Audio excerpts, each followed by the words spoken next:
Okay, hi everybody, I'm Mark Shaw, this is Nick Williams. Hi. And today what I thought we'd talk about is time. Okay, one of the biggest comments that I get, I don't know if you get it as well, is people say to me, Twitter, I've got no time. Setting up a business, got no time. So do you really need, how much time do you really need? What would you say to people who, you come across, they say, I'm thinking about starting a business and, that sort of thing, got no time to do it? Yeah, no, I think for many people that is the big kind of excuse in a way, and there's a reality to it. But I guess at the end of the day, we all get the same amount of time. We all get 24 hours a day.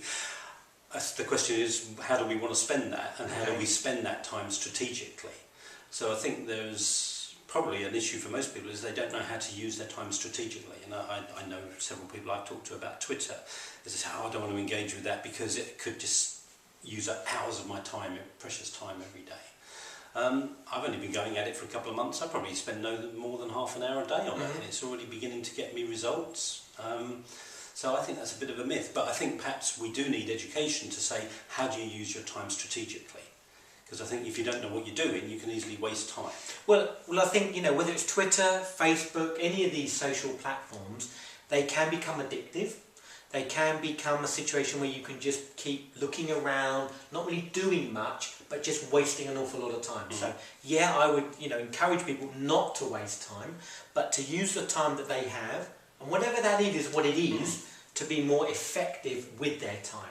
Okay, so how can you become more effective? By setting yourself an actual time frame that you're going to do something. So you say to yourself, okay, each day I'm going to do Twitter, Facebook, whatever it is, 20 minutes. And when that 20 minutes runs out, you stop and you then move off and you do something else. And a bit like with setting up a business and with doing a new business, you give it a certain amount of time, maybe set some goals. So that and when you've achieved those goals, finished, you then move off and do something else. Yeah. And I suppose as you're talking, I'm thinking perhaps you need to reframe it in a way, right? So just reframing it to say it's not just about spending time, it's about investing time. Okay. Because if you want to build something, you need to invest time and energy. And today, probably time and energy are probably even more important than money, because we've talked before about how many resources are free. That often it's not the money that's the issue, it's the time and energy that's the issue, and knowing how to use those wisely.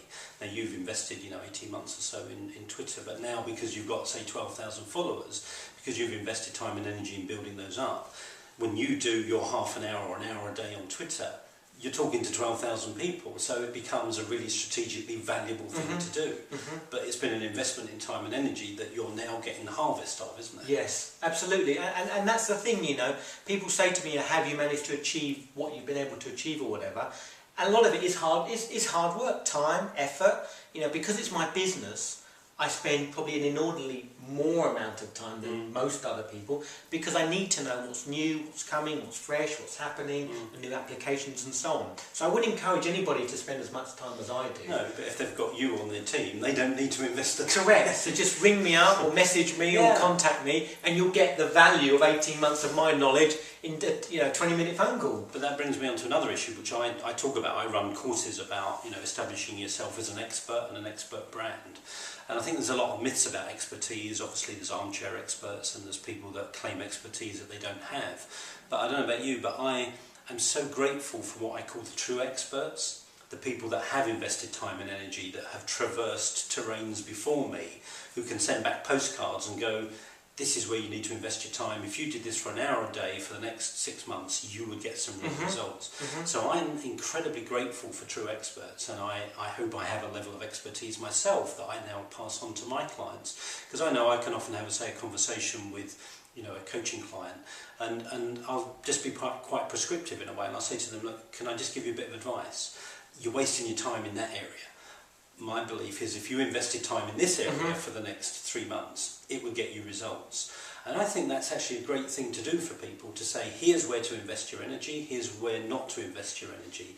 Because it is easy to waste time. It is easy just to squander your time and energy. But people that do have expertise, I'm sure you've learned from people, I've learned from dozens of people. Yes.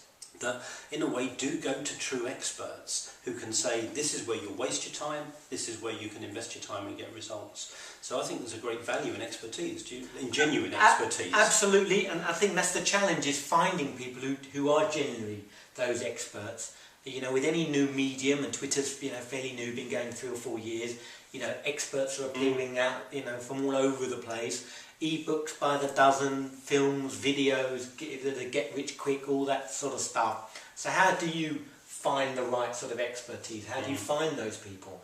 Perhaps we'll talk about that in another show. You know, how do you pick out a real expert on Twitter or Facebook or whatever, as opposed to all the other people who are just bolting it onto another business, just turning up after 5 minutes. I think that's for another show. But you know, I was with a charity last week. I advise a London, UK-based charity, and what became very evident with them is managing expectations, but secondly, having some real metrics that you can turn around to somebody and say, this is what we've been able to achieve. Okay, so for example, when your boss says to you, or if you are the boss, or people around you say to you, you know, you're on Twitter, what's happening, how's it going? Rather than just saying, well, I've got a few more followers and this, how about saying, you know, I'm measuring the traffic, so I know that, you know, 28% of my traffic comes from Twitter.